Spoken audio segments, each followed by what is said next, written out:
It's true what they say, money makes the world go round, and it's no different in Borderlands 3. You use it to respawn, buy upgrades, and purchase guns and ammo. They say money is evil, but I disagree. My mother is far more evil than money. Plus, money is useful. I can exchange it for things that make me want to live an extra day, but I digress. Since money plays such a large part in Borderlands, I wanted to know if you could beat Borderlands 3 without spending any money. As I said in the intro, money is used for a lot of things, so the rules are as followed.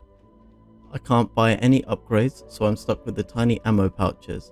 I can't buy anything from the vending machines, and I can't die as respawning costs money, which is why I'm playing as Flak, as his pet can revive him if I somehow mess this up. We start by admitting our financial position and name ourselves poor, so poor. Then we watch some amazing negotiation skills before Claptrap is abducted and we have to go on a rescue mission. While fighting my way towards the bin on wheels, enemies were exploding when I shot them in the face, so I quickly turned my Guardian rank off and continued towards him. While fighting Shiv, I tried hitting the barrel at him, but as we all know, I lack any and all skill required to do anything in games, and in life. So I just shot him over and over again because I want to use Crapbot as my new chamber pot and poop in his head. I collected my chamber pot from the giant magnet, taped it up as the Foremaster cracked it slightly, then spoke to Lilith. We decided we both needed to kill more things as we have an insatiable thirst for blood. Once we murdered all who tried to oppose us, we watched a TV show, got really bored so we went property searching. Lilith bought the first place she found. I guess she was going ugly early, which is a perfectly good strategy on a night out. Lilith wanted me to go and save Vaughn, which would have been fine, but he was obviously halfway through a really bad BDSM torture session as he was hanging upside down, but there was no lady dressed in black leather whipping him. Poor guy. I brought him back to Lilith so they could discuss their next session, what their soft and hard limits were, along with their safe word.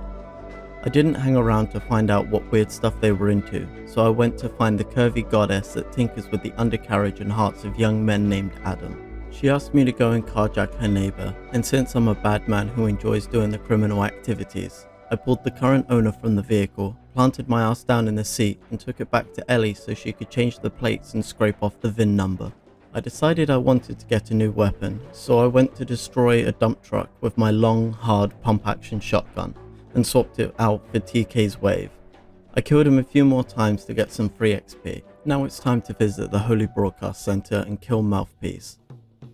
Thanks to my amazing skill, it didn't take much time at all, and I hit level 9 as my bullet shredded Mouthpiece's mouthpiece. I then ran back to Lilith to let her know how easy it was to kill him. I took the map and headed to the crazy smart scientist and had to protect her from her crazy fans, heading back to the sexy curved goddess Ellie.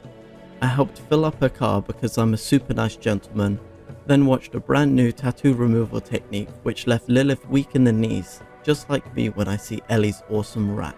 We hopped into Elon Musk's spaceship and headed into orbit, where Claptrap, being the awful backseat driver that he is, reached over and took the steering wheel, crashing us into a meteor. Fortunately, his ego blocked the hole. I had to go and fix Tannis's thermostat and extinguish a fire for Marcus, which I was amazing at, because I seem to be amazing at fixing everyone else's issues but can't help myself. I then got to drop a massive load with Ellie, which weakened my already unstable knees. I visited the captive old man to get an entropy accelerator. I then got to meet the in-law, Moxie. Now I see where Ellie gets her huge personality and perky tits from. Moxie tried to ruin my run, but fortunately I got to play the slots for free. I had nothing he wanted, so I got it for free. Thank God, or else this run would have ended here. Heading down to the Meridian outskirts, I met with Lorelei, who took me for a cute little late night drive, but like most of my evenings with women, it ended with disappointment because people were home and we couldn't do anything more than talk.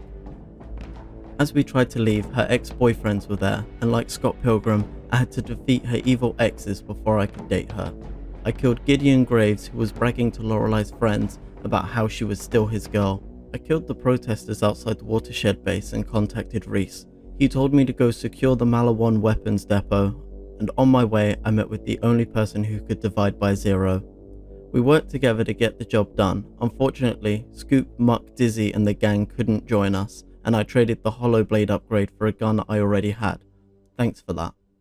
I then went off to kill Gigamind, as there can only be one Giga anything. I almost died, which made me panic a lot, but I survived. I picked up Gigamind's Giga Brain, which had all the Giga knowledge stored in it, and got a PTSD flashback to Borderlands 1, where I spent ages getting the Brains achievement. You know the one. Why would they add that into a game? It was so painful. I went back to the ship, and Lilith told me about her recently single friend, so of course I called her. She told me she needed help moving some furniture to Sanctuary, so I went to help. Turns out she had hired a moving company that didn't take too kindly to me being there, so I had no choice but to murder them. But then, more bad news, she has a kid. Not just any kid, a kid that enjoys robbing graves. But since I'm such a people pleaser, I helped Ava rob the graves. We couldn't find what we were looking for, so tried one more place and got attacked by a rat's nest. I hit level 13, which must have been because of the grave robber modifier that I got from Ava. As we were leaving, she informed me that Mr. Bubble lived near here, so I had to go and kill him so I could harvest Ava for some Adam. I gave the iridium to Maya so she could open the temple for me. Annoyingly, there was nothing good in there, except a gun that did 69 damage, so at least I got a little chuckle out of it. We headed back to Sanctuary with all of Maya's furniture. I dropped off the old key to Tanis, then spoke to Lilith about how she didn't mention Maya had a kid. She seemed to think it wasn't an issue, but what does she know? Her boyfriend was killed in a game where you could respawn. I spent an embarrassingly long time trying to do the shortcut down to the dropship. We can add that to the list of things I can't do, along with grenade jumping, hitting a barrel at Shiv, and being happy. I went back to visit Rhys and see his invisible ship, which promptly got exploded by Katagawa Jr., so we had to go the long way to Skywell 27. It took me that long to finish this video that Steam had a sale, so I treated myself to the only DLC I needed for this game, which is also why I have a bonus thing on. It's from another save. I didn't realize it carried over, so this doesn't count as me failing the run. It's just me being an idiot and too lazy to wait for it to run out before starting again. Okay, let's continue. I made my way through Skywell and created my favoritist robot of all time, Rhys Ball. That ball of metal, mustache and mega confidence makes me so happy. We went to fire the cannon and I protected my Rhys Ball. Katagawa exposed his ball as well, so the battle of the balls began. I exploded Katagawa's ball like that vengeful girl did to mine with a high heel. Unlike mine, Katagawa's ball dropped a lot of useful loot. I collected the fragment and before I took it to Tanis, I decided to give myself a makeover. I traded Freedom for Prism Wizard and ran up to Tanis, who didn't have much to say, so I went to chat with Lilith, who congratulated me on my heroic castration. Claptrap was so happy about it that he called Rhys, and he told me to come and lick something that tasted like sour apple and that I could go through the VIP entrance, which had me very concerned. When I arrived, Rhys told me that his Gimp, played by Channing Tatum from This Is the End, had gone rogue and I needed to hunt him down. Just before I went up to his office, I had to fight off even more fans, this time for Channing Tatum. Once I got to the office, I had to use the waterless water slide, which I guess is just a slide. And when I landed, it turned out that it was Katagawa who was pretending to be the Channing Tatum Gimp. As I was fighting him, he downed me, probably due to the powers unlocked by having just one testicle. Fortunately, I had my pet on standby for this exact situation. After I managed to harness my own powers, I took down Katagawa. When I got into the room with Rhys, I searched a red chest and found a level 18 binary escalating Cutsman, so I threw out some old gear and stored it in my super secret body compartment for later. I told Rhys to keep the stash because it looks awesome. Then, because I'm a moron, I almost ended the run by falling into the void. I got a phone call from Maya asking if I wanted to go for a drive. Not wanting to miss my shot, I went with her. Unfortunately, it was a ploy. She just wanted to kill people and blow things up. We made our way to the Forgotten Basilica, where I was put into another unwanted situation and had to put down a cute little puppy because it had ultra zoomies. When we got into the vault, something happened that hasn't happened for a really long time for me. I found a room decoration. I also got a venomous barrage, but room decoration? As I walked outside, there was a family argument, something about Ava being adopted. Then Maya vanished to the afterlife. Back on board Sanctuary, we had a little service for Maya. Then Wainwright called to tell us that he needed some help on Eden 6. Perfect, I can redeem myself by doing the shortcut. See, I can do it. Once I landed, I of course had to watch the person get smushed by the car, then made my way up to Knotty Peak Lodge where I vibed out to some unreleased Juice WRLD songs. I went to the Anvil to meet Brick and Not So Tiny Tina who wanted a pizza party, so I had to go and collect her pizza toppings which seemed quite bland. Ham and onion? No pepperoni? Anyway, we made the pizza and it turned out to be an explosive combination. I went in and murdered the warden who had captured Sir Hammerlock. I then went to collect my reward from Wainwright, but instead he gave me another thing to do. Typical. So, as revenge, I decided to kill his sister. Annoyingly, I can't do that till later. Wainwright then asked me to meet up with Clay and help liberate a town. Of course I powered through that, so there's no point in showing it. So we'll move on to finding the family jewel and Balix. I took out the tyrant and collected my cuddly buddy. We made our way through the crashed ship which had been taken over by Genevieve, who I got to kill, which made me think. I don't really try to de-escalate situations, I seem to just murder everyone. No wonder I have no friends. I mean, my character. No wonder my character doesn't have any friends. Back on Sanctuary, Genevieve had taken over and turned all the service bots against me, so you guessed it, I had to kill more things. Balix wanted to help and do butt stuff, so to tick both boxes, I shoved a joystick up his butt and somehow connected him to the ship. I decided now was a good time to change my appearance, so I changed to Devil Rider, which looks awesome, and changed my pet's name to a subscriber. That way, you guys are in the game. Kinda. Next up, we're helping Clay make a collage. First we met up with Dee, who turned out to be a raging Goliath. She gave me her old ID, but her friends weren't happy about it. Then we looked for Quietfoot, but he turned out to be dead, so we took his class ID. Lastly, we searched a toilet for Domino's ID. Once we returned all the IDs, the power of their friendship must have been really strong because it made a Jabba spirit appear. We followed the spirit to find the key fragment, but Archimedes was there. I was a little shocked to see that he wasn't the grumpy old owl from the Disney movies. Once I had unalived him, we got the fragment and gave it to Tanis. Finally, the time had come to murder Aurelia. I took great pleasure in doing this since I had been Wainwright's servant. She downed a subscriber, so I had to jump in there and save them. When Aurelia died, I looted her corpse and found a round up the tidal wave, her frozen heart, and a red queen. Entering the ruins, I met Tanis. As I put the vault key in, I had to fight some guardians, then a vault monster, which was a real panic for me. Since I can't buy ammo upgrades, I ran out of ammo in my submachine gun, sniper, and pistol. Fortunately, there were a few ammo drops during the fight, or else I would have been toast. When I came out of the vault, I tried to talk to Tanis, but she was yoinked by the Calypsos. On our way to Devil's Razor, I watched a subscriber eat their own poo, which set the mood for the rest of this run. We met up with Vaughn, who was fortunately the right way up. He asked us to go fight Penn and Teller, so that's exactly what we're gonna do. God, I need to cut so much of this out or it's gonna be such a long video. We got the golden car that allows us to enter and parked it on the tongue. Made our way through the carnivorous gates. It drove off, so I had to blow it up. Went inside. A subscriber kept going down, which really wasn't good. We murdered Penn and Teller, saved Tanis, and collected some good gear, which included the Last Stand White Elephant. To Sanctuary we go. We reported to Lilith and told her how awful she is without her powers. She punished us by making us spend more time with Vaughn. While fighting to protect him, a subscriber got downed. Then I got down. Then a subscriber revived me whilst being downed, which if you ask me is true commitment, like staying subscribed when I post an awful video. Past me left a nice message which I'll share with you in real time. No matter how painful it is to see, it took me 20 seconds to write.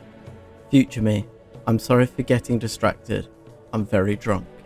Powering through, I tried to drive into Conrad's hold, then killed a midget that dropped a fastball no less. I went up an elevator, but a subscriber was scared, so I had to go back down and hold their hand since I need their support to make me feel like I'm worth something. We took out one of Hamlock's beasts and it dropped a reciprocating tri-bolt which came in very handy.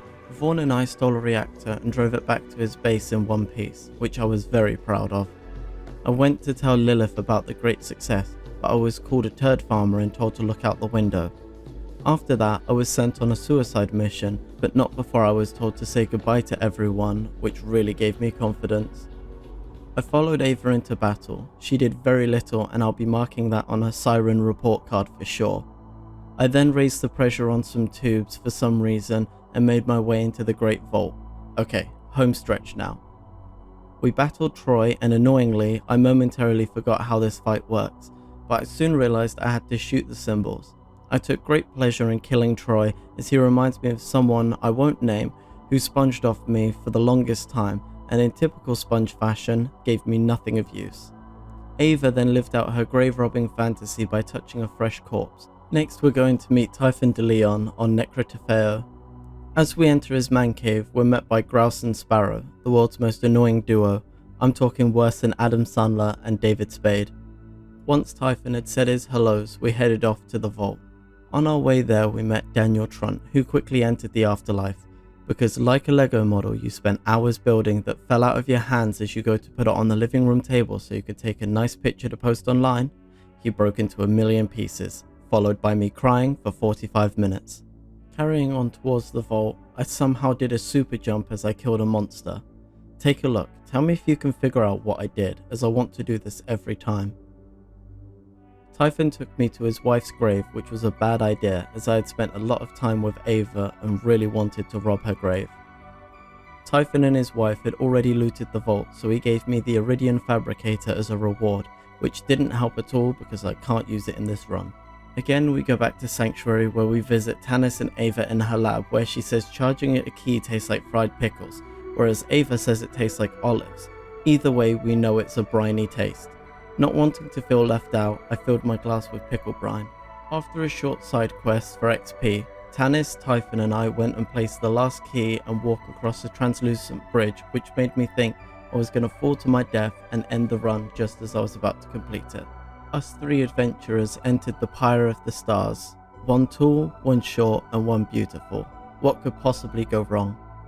We started placing the keys and killing guardians, which makes me think, are we the bad guys? I mean, they're guarding what they built. Anyway, we activated the Promethea key, then the Eden 6 key, lastly the Necrotafeyo key. Once we got back to Tanis, we had to protect her from Typhon de Leon's daughter, which was a real shock. Also, I should probably put a spoiler for that. Nah, this game's been out long enough. Even though I successfully protected Tanis, Tyreen strolled past Ava's force field like it was nothing and crushed the key Tanis had been charging. Typhon used his BDSM whip on his daughter, which was kind of weird, but Tyreen exploded and killed her dad. Also, the eye thing stopped working when he died, so does that mean it's being charged by his body? Like a hydro dam generator but for blood? Anyway, we hunted down Tyreen to get payback, but she had absorbed the destroyer and become a weird monster with 4 legs that could fly? I don't know, it's confusing. I climbed on her back and shot a pimple, which must have really hurt because I've popped a few in my day that have brought a tear to my eye. I murdered her? It? I murdered it, and to take the attention away from me saving the day, Lilith sacrifices herself by flying into the moon, but instead of destroying it, she gave it a nice tattoo of a phoenix. I went back to her room to steal her loot, and by doing that, I beat Borderlands 3 without spending any money. Thank you for watching. If you liked the video, leave a like. I've been too low. See you in about 3 months.